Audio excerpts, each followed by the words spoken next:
Assalamualaikum warahmatullahi wabarakatuh. Bertemu lagi dengan saya Lisna Mardiana, mahasiswa Fakultas Keilmuan dan Ilmu Pendidikan dari Universitas Terbuka jurusan S1 PG PAUD. Dalam upaya memenuhi salah satu tugas mata kuliah yaitu strategi pembelajaran TK, saya akan mensimulasikan salah satu kegiatan yaitu pembelajaran dengan melalui bercerita.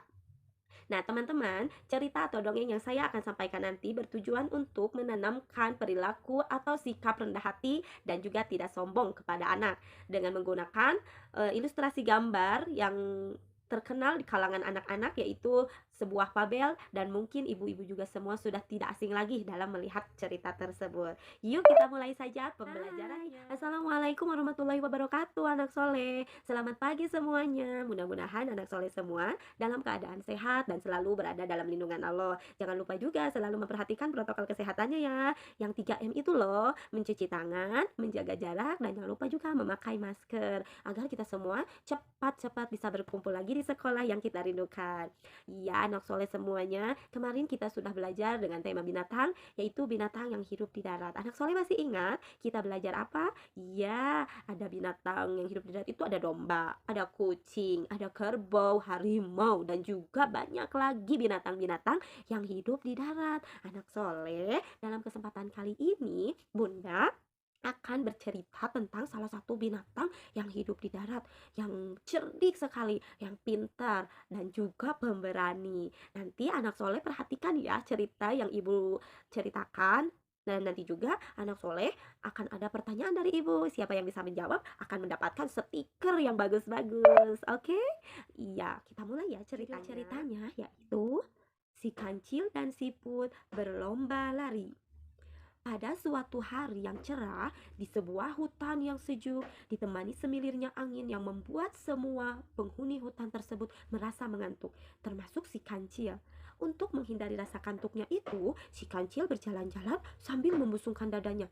Si kancil berkata, "Siapa yang tidak kenal si kancil, si cerdik, si pandai, semua masalah dapat terselesaikan olehku." Si kancil lanjut berjalan dan sampai ketika di sebuah sungai si kancil merasa haus dan saking jernihnya si kancil langsung minum air sungai tersebut. Setelah minum, si kancil bercermin di air tersebut dan berkata, "Semua binatang yang ada di hutan ini, harimau, kerbau, tupai, buaya, semuanya bodoh," kata si kancil. Ternyata ketika si kancil bicara tersebut, ada seekor siput. Dan siput pun berkata, "Hei kancil, kelihatannya kamu sedang bahagia. Kenapa?" Kancil mencari suara yang kecil itu. Dan sampai akhirnya kancil menemukan asal suara tersebut. "Oh, ternyata kamu ya, siput yang kecil-kecil imut-imut." Bukan. Maaf, yang saya katakan siput yang kecil-kecil tapi tidak imut, malah lebih menjijikan daripada kotoran ayam. Kata si kancil sambil menghina siput. Siput pun menjawab, "Hei kancil, kamu terlalu sombong. Kamu itu pandai, pemberani, dan juga cerdik, tapi kamu terlalu sombong, suka menyepelekan binatang yang kecil seperti aku."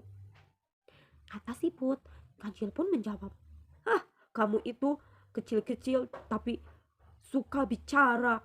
Oke, kalau begitu, ayo kita berlomba lari. Kalau kamu mau lomba lari denganku, aku akan sangat senang sekali karena kamu akan kalah, siput. Siput, kamu itu jalannya lamban sekali. Berbeda dengan aku larinya sangat kencang. Pasti kamu akan kalah." Kata si kancil menantang siput sambil membusungkan dadanya. Siput pun menjawab, "Siap kancil, siapa takut? Aku akan berlari melawan kancil yang cerdik." Oke, kalau begitu siapa yang akan menang kita lihat saja nanti. Perlombaan akan dilakukan 2 minggu lagi. Kamu harus siap-siap ya siput, selalu berlatih dan selalu berlatih agar bisa mengalahkanku. Sambil meninggalkan tempat siput itu, kancil berjalan. Dan siput pun merenung di pinggir sungai tersebut karena siput bingung bagaimana caranya agar bisa mengalahkan kancil yang cerdik dan pandai itu juga larinya sangat kencang dibandingkan dirinya yang lamban sekali jalannya. Ketika itu, siput bercermin dan berkata di sungai tersebut, "Kenapa aku memberi memberikan persyaratan lomba lari. Kenapa aku menyepakatinya? Aku kan siput yang lemah, aku kan siput yang larinya lamban. Mana mungkin aku bisa mengalahkan si kancil itu. Ternyata ketika itu datanglah semua siput-siput yang ada di sungai tersebut sambil berkata kepada siput yang malang itu, "Hei temanku, jangan takut. Kita lemah, kita kecil, tetapi kalau kita bersatu, kita akan kuat. Bahkan kita bisa mengalahkan si kancil yang cerdik itu," kata teman-teman siput yang lainnya. Siput yang malang itu lalu menjawab, "Iya teman, terima kasih atas dukungan kalian.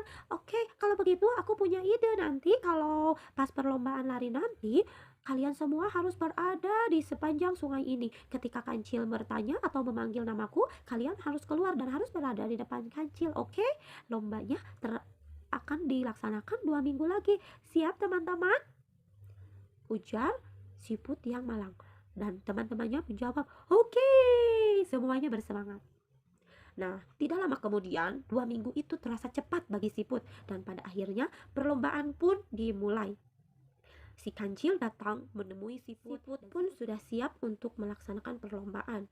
Dan siput berkata, "Silakan kancil, kamu duluan saja lari dan aku akan menyelam di sepanjang sungai ini." Nah, ketika itu kancil langsung berjalan dengan santainya karena dia merasa dia akan menang melawan siput yang jalannya lamban. Nah, ketika sudah beberapa langkah, kancil memanggil siput. "Siput, siput." Nah, siput pun menjawab, "Iya kancil, aku di sini." Siput melanjutkan menyelam dan kancil pun melanjutkan perjalanannya. Setelah beberapa lama kemudian, kancil pun memanggil lagi siput. "Siput, siput, di mana kau?" Nah, setelah itu siput pun muncul lagi di atas sungai dan berkata, "Iya kancil, kenapa kamu memanggil-manggil aku terus? Aku sudah di sini." Kancil merasa heran kenapa setiap kancil berlari dan siput pun sudah ada di depannya. Oleh karena itu, kancil berlari sangat kencang agar tidak mudah disusul oleh siput tersebut. Ketika itu kancil lari dengan kencang sampai ia merasa kelelahan dan dia merasa sudah jauh dengan siput, dan dia pun beristirahat dulu. Ketika dia istirahat, dia dikagetkan oleh seekor siput dengan suaranya, "Ah, kancil, kamu kelelahan ya? Ayo, aku sudah di sini." Kancil pun merasa kaget. "Kenapa kamu selalu berada di depanku? Padahal aku larinya cepat, aku larinya hebat. Kamu itu jalannya lamban." Dan merasa terkejut sekali ketika siput berkata, "Iya kancil, aku memang siput yang lemah dan siput yang jalannya lamban. Tetapi aku tidak pernah sombong dengan kelemahanku. Aku tidak pernah sombong dengan kelebihanku. Oleh karena itu, kancil, kamu tidak boleh sombong. Akuilah kekalahanmu. Ternyata kamu itu kalah olehku." Dan akhirnya kancil pun merasa malu dan berkata, "Iya siput, aku merasa malu. Aku ternyata dikalahkan olehmu. Maafkan aku." Si kancil merasa sedih dan merasa malu karena dikalahkan oleh siput. Dan siput pun berkata, "Jangan sedih kancil, aku tidak minta hadiah kok darimu. Aku hanya meminta untukmu jangan berlaku sombong ya, karena semua binatang mempunyai kelebihan dan kelemahan. Oleh karena itu, kita harus hidup bersamaan dan tidak boleh saling menghina." Setelah itu, siput pun menyelam dan meninggalkan kancil sendirian yang merasa malu. Anak-anakku semua, itulah cerita si kancil dan siput berlomba lari. Dari cerita tersebut, teman-teman tahu tidak siapa yang jadi pemenangnya? Terus, tahu gak ya kalau kancil itu sifatnya seperti apa? Iya, nanti yang tahu jawabannya boleh menghubungi ibu, dan yang menghubungi ibu nanti akan mendapatkan stiker yang ibu janjikan. Iya, terima kasih sudah mendengarkan. Ibu tunggu ya jawabannya. Assalamualaikum warahmatullahi wabarakatuh. Nah, teman-teman semua, itulah salah satu strategi dalam pembelajaran melalui bercerita. Mudah-mudahan semua video atau simulasi yang saya lakukan bermanfaat untuk saya dan juga untuk teman-teman semua. Jangan lupa subscribe ya. Sampai jumpa di video selanjutnya. Assalamualaikum warahmatullahi wabarakatuh.